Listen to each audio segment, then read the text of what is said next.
Hey guys, welcome back to another Uncommon interview. Today I'm here with Gregg Cole from Cole and Company. He is one of our clients and one of our Uncommon men. And today we're talking about some of the same topics we've talked about before, but from a different perspective. Greg, thanks for taking some time out to meet with us and have this interview. Yeah, my pleasure. I appreciate the opportunity. Looking forward to it. Right on, right on. Greg is a fantastic guy. He's a family man. He approached us a long time ago to get involved with Uncommon, and so I thought, and he's an entrepreneur as well, so I thought that this would be a great uh, interviews where guys could identify with a large range of topics. And so the first question is always the same for our interviews, and I love hearing the answers to this. Did you have a role model growing up? Yeah, that's a great question, and I've been fortunate to have a lot of great role models, just with the way my family laid out, and then kind of where I grew up, my hometown. In business, I've been able to have a lot of people that have thought enough about me to kind of take interest in my career. I've had some people that weren't so great, and that's helped shape me because the role model, or here at our firm, mentoring, I take very seriously, and a lot of it is as a result of those people that could have stepped up and done a better job, but didn't. So, my parents obviously were my first role models. I have a great set of parents, that taught me about faith, about working hard, about a lot of different things. It goes back even a little further. My grandpa, my maternal grandpa, was kind of a converted Christian, very strong Catholic man, was the unquestioned leader of faith in our family until he passed away a number of years ago.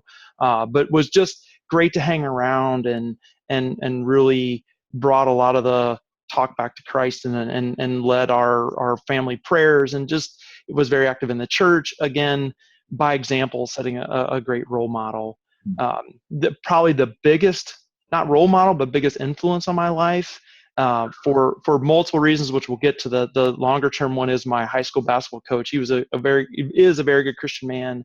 Really taught me a lot about leadership, about just about life through basketball. I played for him in college. He's got inducted into the Missouri State Hall of Fame, and just amazing career as a coach and in person.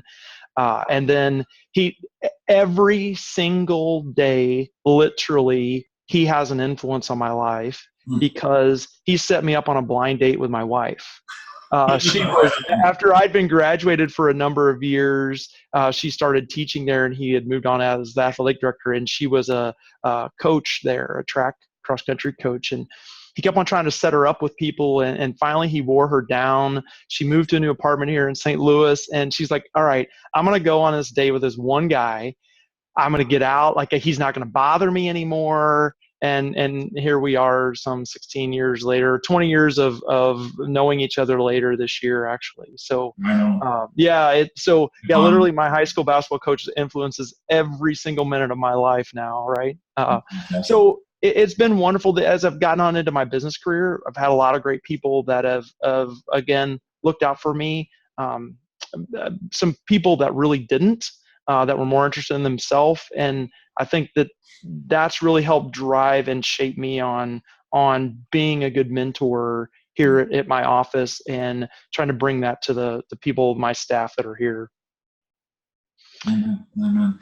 I know that, I have a few role models, because, it's hard because, the Bible says there's none good, not one, but Christ. And so I grew up with what I refer to as anti-role models, because whether they try or not, not everybody gets it right, and I get that. But I learned, just like in business, you learn more from a failure than you ever did at a win, right? Yeah. Oh, don't do that again. I don't only touched the hot stove once. Yeah. So, anti-role models were big growing up, in the sense of, okay, well, I don't want to do that, and I'm a gleaner by nature, so that I want to get into a room with some godly people and smart people and listen to that, and grow from it. And you're right, some were not good want to say mentors, but I didn't get good counsel from that. Mm-hmm. Were really good. And so I think maturity helps with that discernment to see, that is worthy of me, keeping, and that aligns with my Christian values. And also becoming an entrepreneur, that right there will change your perspective of how you communicate, how you Yep. get along with people, how do you motivate people, how do you push yourself. So, yeah, you and I share that quite in common. We've had that conversation before. That's What? fantastic. Yeah, one of the concepts that I went on from high school and played basketball in college, and where I went to a small Division III school, we were not very good. Just a horrible culture, not a culture of winning or progress or enthusiasm. It just wasn't there. And what I vowed to when I was going through that was I don't want it to be like this forever. So I volunteered and done a lot of work with the athletic department of Maryville University over the years. And that's when one of my things is I want it to be better when I left it or than I left it, right? And I think that driving, me in my career here at our firm, I want somebody to take it over someday, and I want it to be better because of what I did, because of my experiences here, because of the way I loved and worked with the people, whether it be clients or staff internally, that it's a better place, it's a better culture for people to be here. Yeah, yeah, and that's key. It's an unusual gift, I think, too, because I have a different perspective because we're family owned and operated. That my wife helps run Uncommon as well as Studio 490, and both my sons work for us. And next year, both of them will be full time with us. We also have a gentleman that we partner with for tech support and IT and coding and that kind of stuff. That's a great Christian man, so much so that he's actually on the board of Uncommon. And so, surrounding yourself with those people really will change your perspective of your company. It kind of keeps some boundaries up for yourself, but also thinking of, I want to leave, my legacy, I think, is to leave Studio in Uncommon for the next team to come on board and take this, far beyond what this knucklehead could do. And so, my job is to not screw it up along the way and make sure I'm listening and praying about everything that I should be. But yeah. I think you've set in on some Cole and Company strategic planning sessions, because I think that whole same verbatim, that whole same message was delivered there, right? Yes, I think so. Any wise entrepreneur, I think, should be surrounding himself with some really good talent and realize that you might need to stay in your lane, motivate people, but you have your role, let them have theirs. So. The two things that we've come to believe here, I've been running this since 2005 on my own, is when we look for people, we look for two things. Number one, you have to fit into our culture, right? And that if you don't, that's a deal killer right away. And number two, you do have to have talent. Like you can't just, I coach a lot of youth teams, and I've learned so much about running my business from coaching these youth, whether it be soccer or basketball mainly. One of the things is no matter how good I am as a coach, if I don't have the talent, we're still going to lose the teams. And I would get frustrated that we'd lose some games because we're never the most talented team. But then I'm like, well, we have a great culture on our team, but that's only going to take us so far. You still have to have talent on top of it. So it's powerful when you get the two to come together. But I think that's how we recruit, and that's how I try and manage is culture first, but you got to have talent. It's a real close second. Yeah. I used to work for a young lady design company in New Orleans, and she always used to say, I hire on character, not talent. And I can teach you how to do your job. I can't teach you how to be good morally, right? Yeah. And so, but I do think that, like you said, I would tweak that a little bit and say that's a 1A, 1B thing. You want good, solid Christian, or culture fitting people that are passionate and motivated. Obviously, if I'm looking for a designer, I can't hire a plumber to do that. I have the talent to be a designer, so I get that. Our next question is, how do you approach your role as a husband, dad, and leader?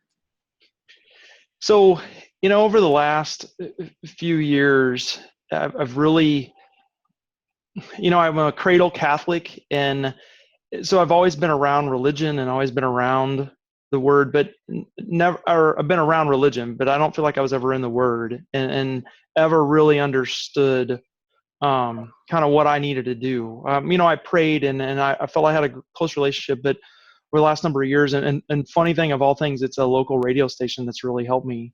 That plays contemporary Christian music, and you hear it during the day. We got it on all the time here, but really, led me to seeking out reading the Bible, to seeking out, more of how do I do this as a dad. I mean, part of it too is just I could list off the failures as a husband, the failures as a dad. Like those will bring you to reading the Bible right away, right? Because Right. I have a number of each of those daily, those failures. So I'm trying to learn from them. So, you know, when I'm at my best, and it's not always right, but when I'm at my best, when I'm preparing to come to my office, when I'm preparing to then go home and be a good husband, when I'm preparing to go be a good youth coach, the back of my mind, the whole thing I just keep repeating to myself is whatever it is, if it's accounting, if it's tax related, if it's basketball, whatever it is, how do I point to him? Mm, How does everything I do point to him? Sometimes that may be me disciplining my kids. right. Sometimes that may be just loving on them and showing forgiveness when maybe they don't deserve it. Because I know there's no reason that I deserve it. Mm, So those types of things, as I'm trying to reflect on, what can I do to point to him that saved me? How do I do that? right. Now, I fail at it all the time, Yeah. right? But when I'm at my best, that's in the front of my mind. That's the goal. That's the vision that I'm trying to accomplish. Yeah, that's a fantastic answer. I'm assuming that everybody watching this can identify with that. The article that was on last week, it's called Back to the Huddle. It's about this. It's about, we kind of plug into, hear God's word and the message on a Sunday, and then we let everything but God in the door between Monday and Saturday. And it's not surprising that we're going to fail and struggle on those 6 days because we're not involving, God in our lives as we did on that magical Power Sunday, right? Yeah. So, it was about, like, hey, let's stay in the Word daily because none of us are strong enough to say, I only need this workout once a week. I'm fine. Yeah, right. Yeah. So, yes, that's good. I know when we started developing Uncommon in the roles of husband, dad, and leader, we were trying to hit guys, right where they live. That we're not complicated of the species. We're the more No. narrow focus, put me in the box kind of the species, and uh, so we've been trying to focus on some topics that really motivate and challenge guys, and I think everybody can identify with that, especially the emails that we get. We just had a gentleman that he'd been married for 50 plus years, and him and his wife had separated for about a couple of weeks, and then they got back together again, and he's asking me, if I could give him advice on how can he rebuild that trust after 50 years. And I told him, I said, as you can see, the enemy doesn't just target newlyweds or the 7-year itch or the midlife crisis. The enemy is the enemy of everyone. And so it's great to hear that you stay, pretty diligent about staying in the Word and uh, application with yourself and your family and your community. So, Well, I think that really, when you step back, if as Christian guys, no matter how your home is set up, if you really embrace and take on that role as leader and know this is on me, like this is my house, Yeah. and not in a archaic way, but somebody's got to step up and be the leader, Right.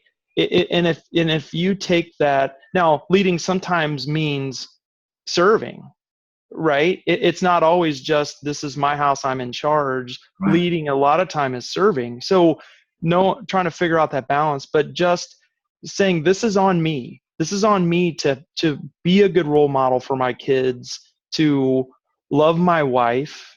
Those are my task, and embrace them, Yeah. and know, again, I've said this a number of times. No, you're going to fail at them, but as long as you know these are my roles, and no matter what, I'm going to keep after it, and I'm going to keep trying to be the best I can be as a leader.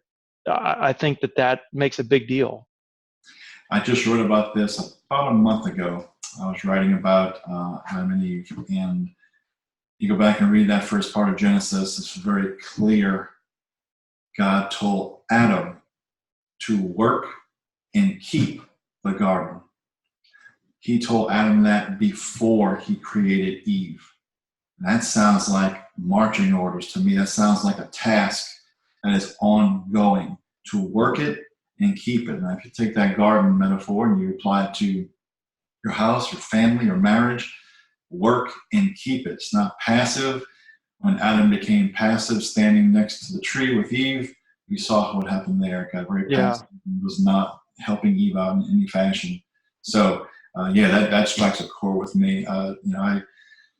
We always say you cannot lead from the couch. No, no. So. And, to be able to raise, so I have 3 boys. So, to be able to raise another generation that does that, and times 3, Right. I mean, that's powerful. I think back to, what a great faithful man my grandpa was. And I'm not good at quoting the Bible and know exactly where it's at, but I know kind of what it says, like paraphrasing. We talk about if you're faithful, God would bless 1,000 generations. Mm. And man, what if I could, my grandpa gave us that start. My dad's continued it. What if I could do that? What if I could be the leader that said, hey, because of all your hard work, because of what you did, here's 1,000 generations. And not that it's about me, not that, but to bless 1,000 generations because they know Christ and they're in Christ. Wow. If you think about, hey, I'm tired and I don't really feel like doing this, or I'm frustrated, I don't feel like being a leader today. And if you could call that back up and say, what if today's the day that makes an impact on my kids and my wife, and now 1,000 generations can do that. That's powerful. That's a God-sized project right there, Jim. Yeah, and you couldn't do something like that on your own. No, and when my sons see us run both these organizations up close and personal, the ebbs and flows, the awesome and the awful stuff that goes along with running organizations, and how you handle that. It's not just that they watch us be husband and wife, mom and dad. It's, well, how does he run a business? Is he still the same guy there as he is at church, or whatever kind of thing? And so, we're always ready for our close up. So I love that 1,000 generations thing. That's fantastic. Our last question is: are there any ministries you're involved with that you want to give a shout out to, other than Uncommon? Yeah, no. I'll be honest. I was really struggling in my life when I ran across Uncommon. One of the things that I love about what Uncommon does is talks about it's okay for guys to share information, right? It's okay to boast of your weaknesses. I had this. There's another guy. We don't have an Uncommon charter here in my hometown, but there's another guy. I was frustrated, of all things, with youth sports. Like, it was just one of those days where I was frustrated with a lot of interactions that were going on. And I picked up the phone, and I'm not even great friends with this guy, but I know he's a good Christian man. We've been on some teams and coached together and different things. And I call it, and he spent 15 or 20 minutes on the phone with me. And that meant so much. Like in grand scheme of life, youth sports is not that important, right? But he talked me in off the ledge of my frustration. But just to share that, to shine the light on that, it it all went away, like my day, and it went much better just because I was able to share that. So I love that Uncommon says it's okay to share. It's okay to share with people and to boast of those weaknesses so that you can get them out. And maybe somebody else has had that, or maybe they've had perspective, or maybe you just need to talk about it. Maybe you just need to throw it out there. And once you've said it, you realize, this is really, I'm worrying about something, or I'm so upset about something that maybe I really don't need to be. What's just weird about, you see, I'm going to use an example. So memes on social media. Yeah. And you can see a meme by like some organization that, some really boring, obscure reference, like you ever experienced this? And I'm like, I thought I was the only one who did that crazy thing or experienced that or thought about that. Yeah. I just realized that we're all in the same boat, literally. And that metaphor of that story about Christ being in the back of that boat, ready to calm the seas. Yeah. You realize that if you ever got the chance to share something with a group of guys, and realize that every single one of those guys probably struggle with that same exact thing. They may not be ready to speak about it, but they're ready to hear about it. That's well said. Yeah. Even hearing about it, even if you're not there yet. Yeah. Yeah. So, well, right on, man. Well, I want to just thank you for your time today. I know you and I spoke before this interview. You have had a crazy stretch, so I appreciate you rescheduling and doing this. I know someone is going to be blessed by this because they see it on the membership section. So, Greg, I just want to thank you for your time, and thank you for being Uncommon and making time for us today. My pleasure. Thank you for your ministry. Get involved if you can, guys out there. You've got your own story, and it's powerful. Tell it. Amen. Yeah. Amen. All right, Uncommon. Well, you've heard the challenge. Stay well, stay loving to each other, and stay uncommon.